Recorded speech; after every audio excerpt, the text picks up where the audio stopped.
Everyone, welcome to my YouTube channel the Soulful Diary. आज के video में हम बात करेंगे पोएट्री के बारे में। इससे पहले के वीडियोस में हमने डिस्कस किया था ड्रामा और प्रोज के बारे में, जिसका लिंक डिस्क्रिप्शन में है। चलिए आज के वीडियो स्टार्ट करते हैं। Poetry. A poem is a literary composition that is given intensity by particular attention to diction, sometimes involving rhyme, rhythm, and imagery. Poems collectively are called poetry. As writing poetry is an art, reading poetry also is an art. We cannot enjoy reading anything without understanding it, and understanding poetry requires a special taste and aesthetic sense. Poetry is the language of heart that flows from heart to heart. Major forms of poetry. Poetry and its major forms are these: the epic, the mock epic, the sonnet, the ode, the lyric, the idyll, the pastoral, the pastoral elegy, the ballad, and the satire. The epic. An epic, from the ancient Greek adjective word story or poem, is a lengthy narrative form ordinarily concerning a serious subject containing details of heroic deeds and events significant to a culture or nation. Oral poetry may qualify as an epic, and Albert Lord and Milman Parry have argued that classical epics were fundamentally an oral poetic form. Nonetheless, epics have been written down at least since the work of Virgil, Dante Alighieri, and John Milton. Many probably would not have survived if not written down. The first epics are known as primarily or original epics. One such epic is the Old English story Beowulf. Epics that attempt to imitate these, like Milton's Paradise Lost, are known as literary or secondary epics. Another type of epic poetry is epilogue, which is a brief narrative form with a romantic or mythological theme. The term, which means little epic, came into use in the 19th century. It refers primarily to the erudite, shorter hexameter poems of the Hellenistic period and the similar works composed at Rome from the age of the Neoterics. To a lesser degree, the term includes some poems of the English Renaissance, particularly those influenced by Ovid. The most famous example of classical epyllion is perhaps Catullus 64. In the East, the most famous works of epic poetry are the Ramayana and the Mahabharata, with the Iliad and the Odyssey, which form part of the Western canon, fulfilling the same function in the Western world. Oral epic or world folk epics. The first epics were products of pre-literate societies and oral poetic traditions. In these traditions, poetry is transmitted to the audience and from performer to performer by purely an oral means. Early 20th century study of living oral epic traditions in the Balkans by Milman Parry and Albert Lord demonstrated the paratactic model used for composing these poems. What they demonstrated was the oral epics tend to be constructed in short episodes, each of equal status, interest, and importance. This facilitates memorization as the poet is recalling each episode in turn and using the completed episodes to recreate the entire epic as he performs it. The mock epic. A poem which deals with slight and trivial subjects but employs the elevated and dignified conventions of epic poetry. Thus, such a poem becomes a satire, a mockery, a burlesque at the inconsistency of the subject to its representation. The characteristic conventions of the epic poetry, such as invocations, epic similes, uh, grand and elevated language, battles, and supernatural machinery are comically used in mock epic, which make the trivial subject ridiculous. A few well-known examples are Alexander Pope's Rape of the Lock, Jonathan Swift's Battle of the Books, Pope's The Dunces, Chaucer's The Nun, The Priest's Tale, and Boileau's Le Lutrin French. The sonnet. A sonnet is a form of poetry that originated in Europe, mainly Italy. The Sicilian poet Giacomo di Lentini is credited with its invention. They commonly contain 14 lines. The term sonnet derives only from the word sonnet and the Italian word sonetto, both meaning little song or little sound. By the 13th century, it signified a poem of 14 lines that follows a strict rhyme scheme and specific structure. Conventions associated with the sonnet have evolved over its history. Writers of sonnets are sometimes called sonneteers, although the term can be used derisively. One of the best known sonnet writers is William Shakespeare, who wrote 154 of them, not including those that appeared in his plays. A Shakespearean or English sonnet consists of 14 lines, each line containing 10 syllables and written in iambic pentameter, in which a pattern of an unstressed syllable followed by a stressed syllable is repeated 5 times. The rhyme scheme as in the Shakespearean sonnet is A B A B C D C D E F E F G G. The last two lines are a rhyming couplet. Traditionally, English poets employ iambic pentameter when writing sonnets, but not all English sonnets have the same material structure. The first sonnet in Sir Philip Sidney's sequence, Astrophil and Stella, for example, has 12 syllables. It is iambic hexameter, albeit with a turn first foot in several lines. In the Romance language, the syllable and Alexandrine are the most widely used meters. The ode. Ode from the ancient Greek is a typical type of lyrical verse. A classical ode is structured in three major parts: the strophe, the antistrophe, and the epode. Different forms such as the homostrophic ode and the irregular ode also exist. It is an elaborately structured poem praising or glorifying an event or individual, describing nature intellectually as well as emotionally. Greek odes were originally poetic pieces accompanied by symphonic orchestras. As time passed on, they gradually became known as personal lyric compositions, whether sung with or without musical instruments, or merely recited always with accompaniment. For some, the primary instrument of choice was either the aulos or the lyre, the latter of which was the most revered instrument to the ancient Greeks. The written ode that was practiced by the Romans returned to the lyric form of the Lesbian lyricists.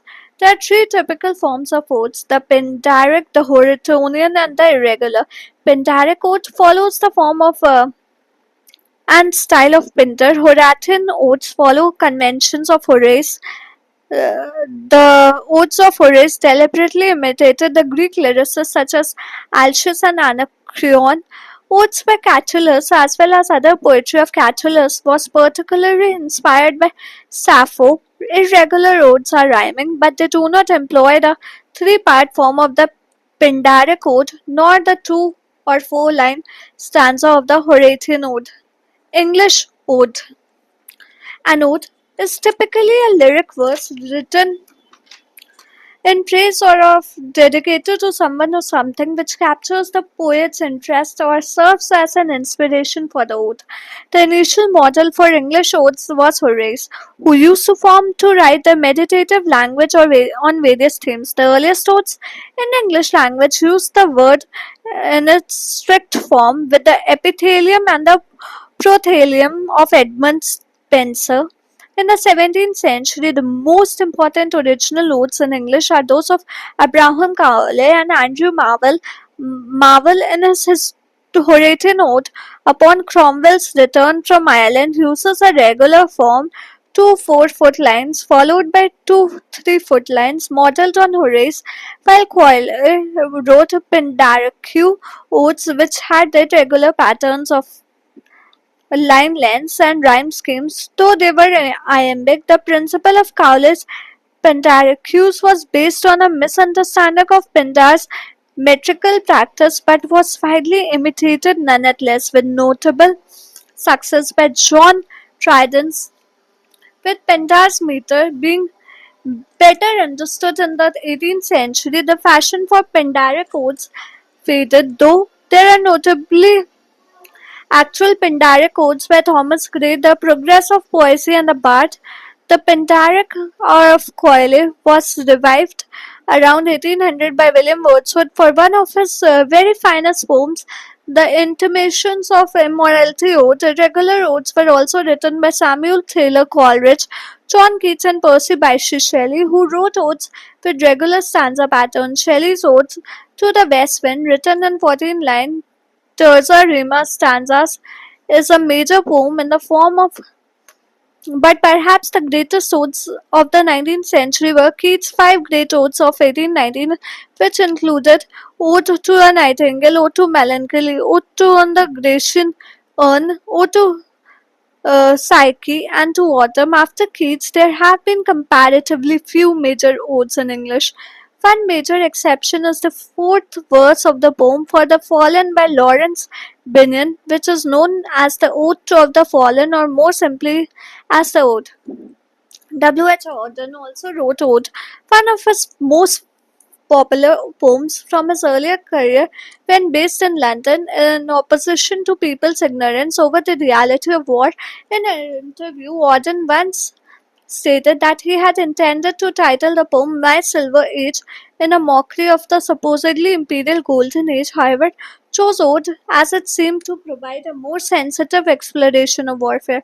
The English Ode's most common rhyme scheme is AB AB CD E C D E. The lyric.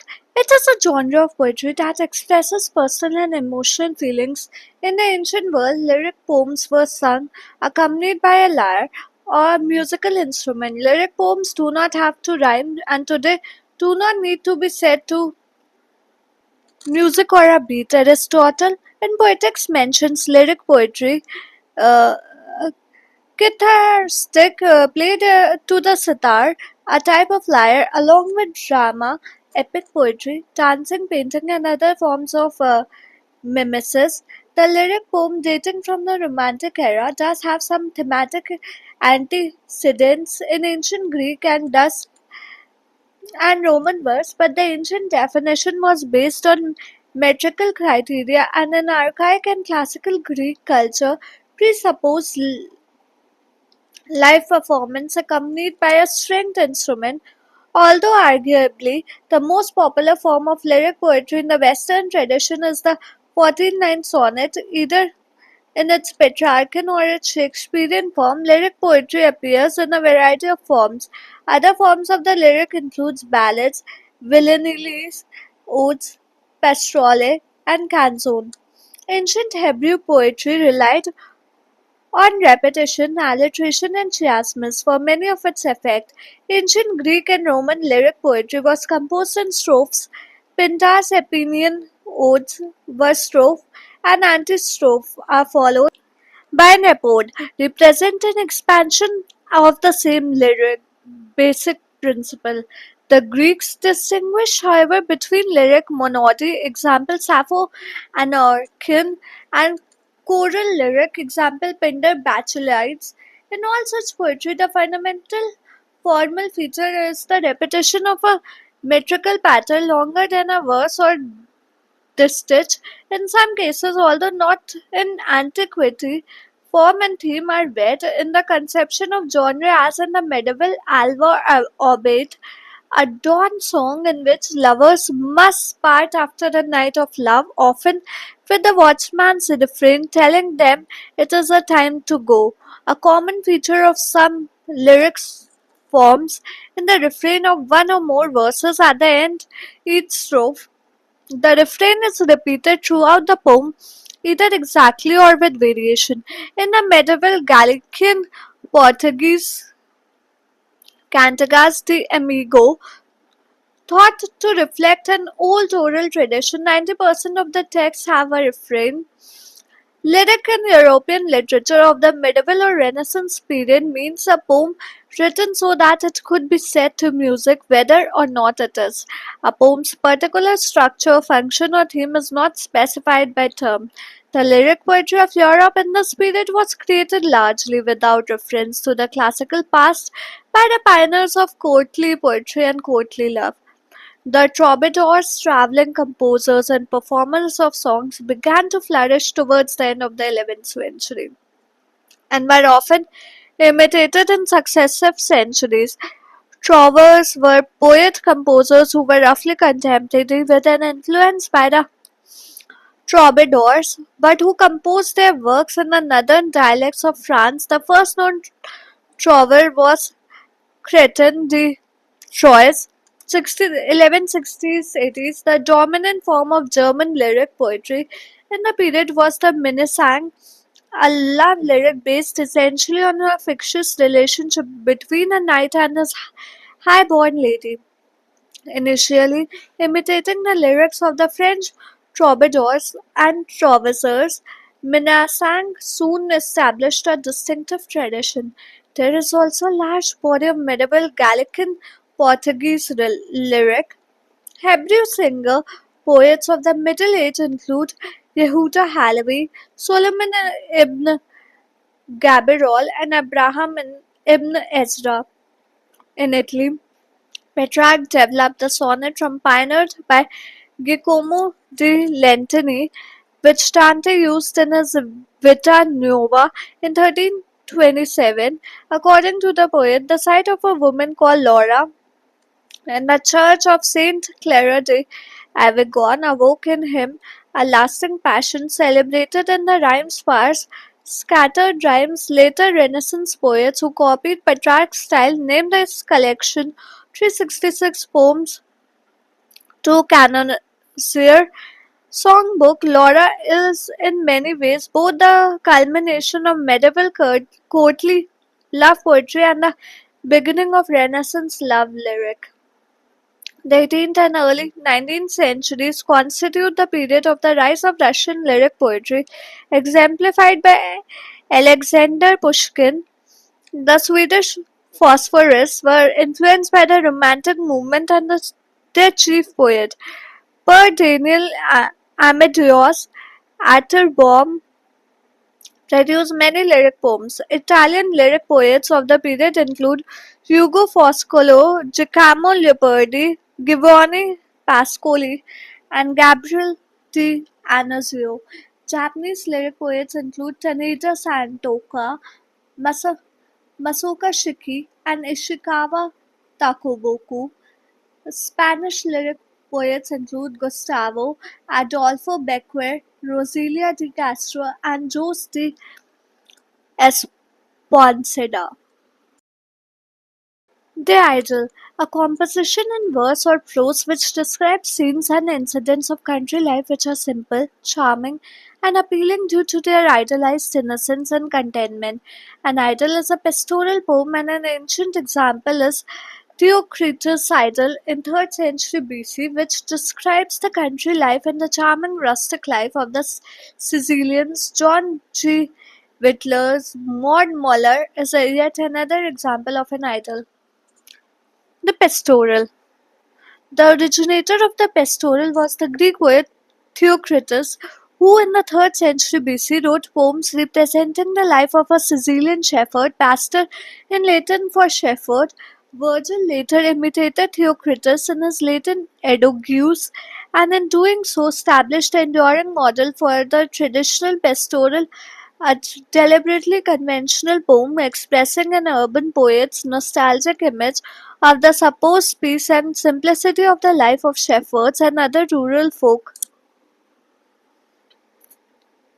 in an idealized natural setting. The conventions that hundreds of later poets imitated from.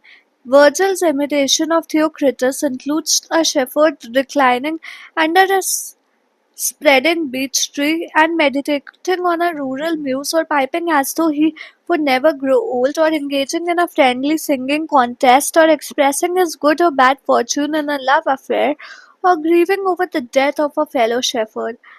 From this last type developed the pastoral elegy, which persisted long after the other traditional types had lost their popularity. Other terms often used synonymously with pastoral are idyll from the title of Theocritus' Pastorals, eclogue, literally a selection from the title of Virgil's Pastorals, and bucolic poetry from the Greek word for herdsman. Classical poets often describe the pastoral life as possessing features of the mythical Golden Age. Christian uh, pastoralists conjoined the Golden Age of pagan fable with the Garden of Eden in the Bible and also exploited the religious symbolism of shepherd applied to the ecclesiastical or parish pastor and a figure of Christ as the Good Shepherd. To give many pastoral poems a Christian range of reference in the Renaissance, the traditional pastoral was also adapted to diverse satirical and allegorical uses. Edmund Spenser's Shepherd's Calendar, 1579, which popularized the modes in English poetry, included most of the varieties of pastoral poems current in that period. Such was the attraction of the pastoral dream that Renaissance writers incorporated into various other literary forms. Sir Philip Sidney's Arcadia, 1581 to 84, was a long pastoral romance written in an elaborately artful prose. Arcadia was a mountainous region of Greece which Virgil substituted for Theocritus' Sicily as his idealized pastoral milieu.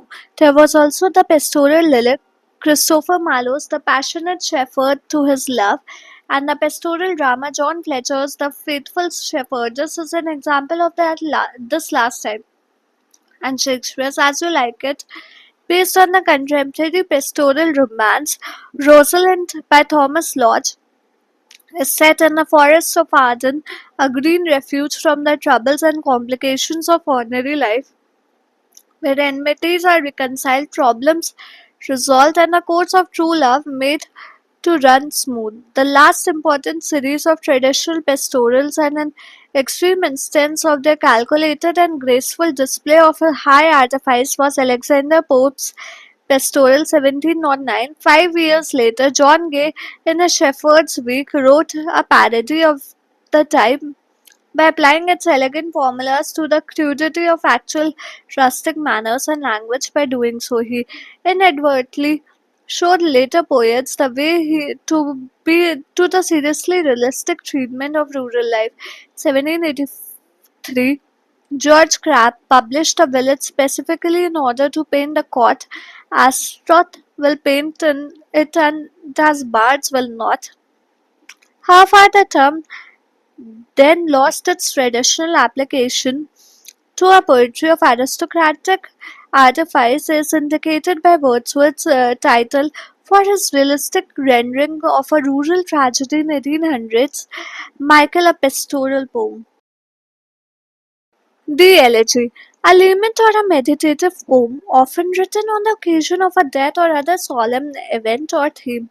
Although an elegy may appear as a discrete section in a larger work, as in the oration or at the funeral of Beowulf, it is usually a complete poem in its the formal style. A famous example is Thomas Gray's elegy written in a country churchyard, 1751, whose 32 stanzas ruminate upon the passing of time and souls.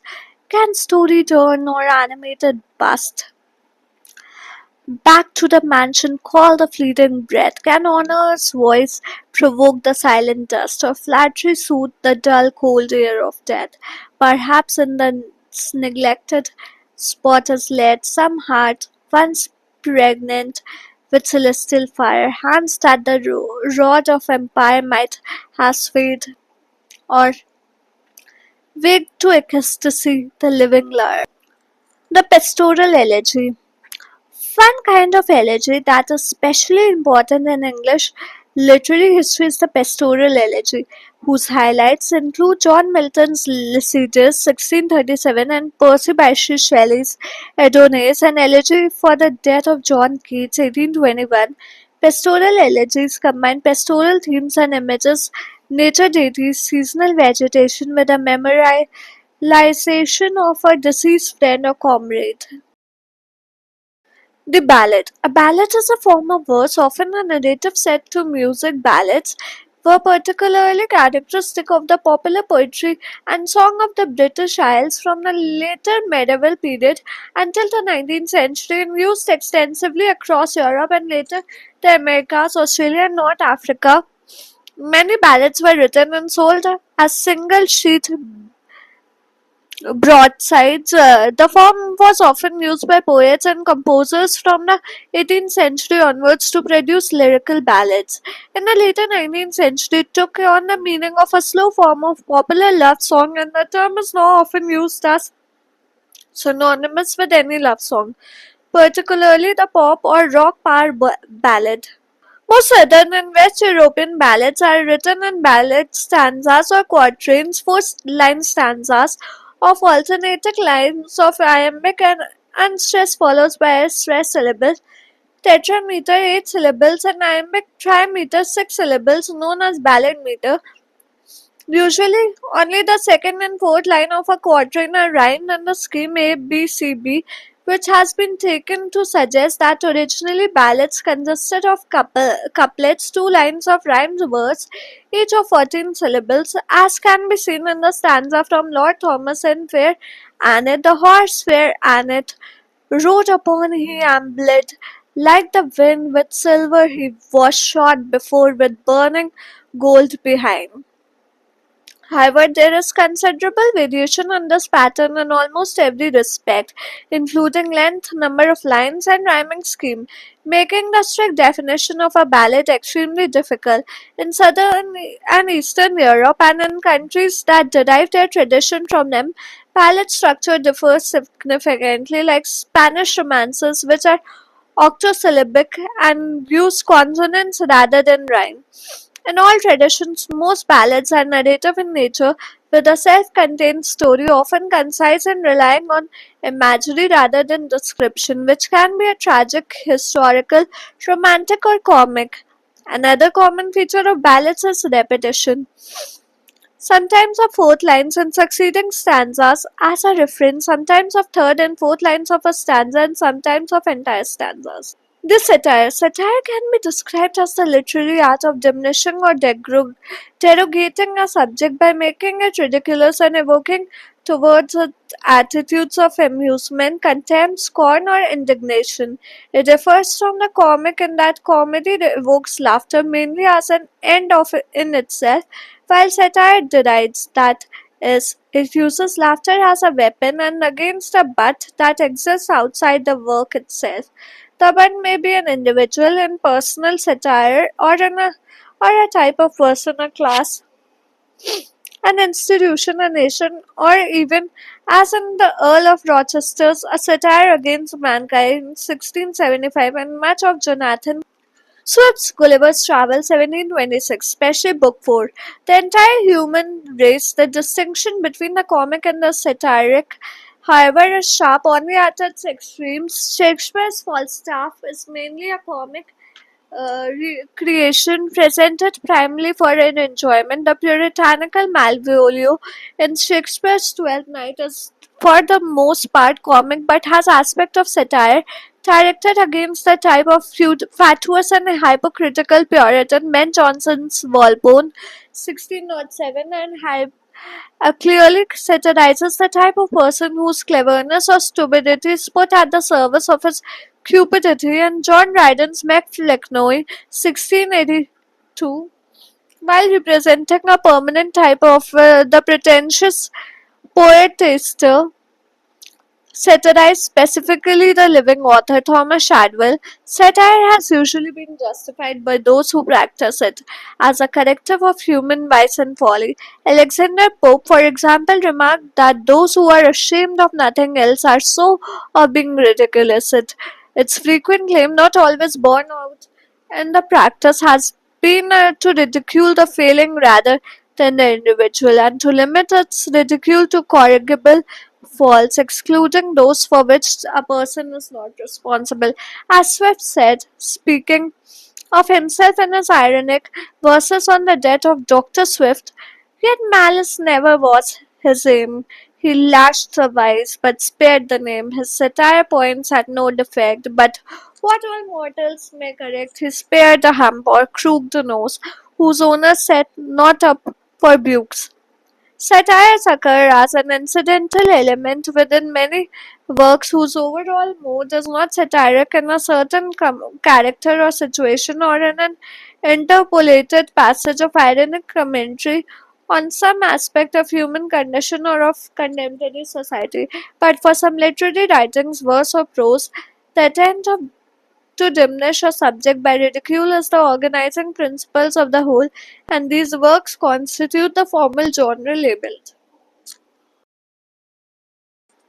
Thank you. I hope आज की video आपको पसंद आई। कैसी लगी हमें comment करके बताएं और हमें ये भी कमेंट करके बताएं कि आप आने वाले वीडियोस किस टॉपिक पर देखना चाहते हैं। अगर वीडियो अच्छी लगी तो like share and subscribe to my channel. मिलते हैं कल एक और इन्फॉर्मेटिव वीडियो के साथ शाम 4 बजे। Till then keep watching and keep supporting the Soulful Diary. Thank you.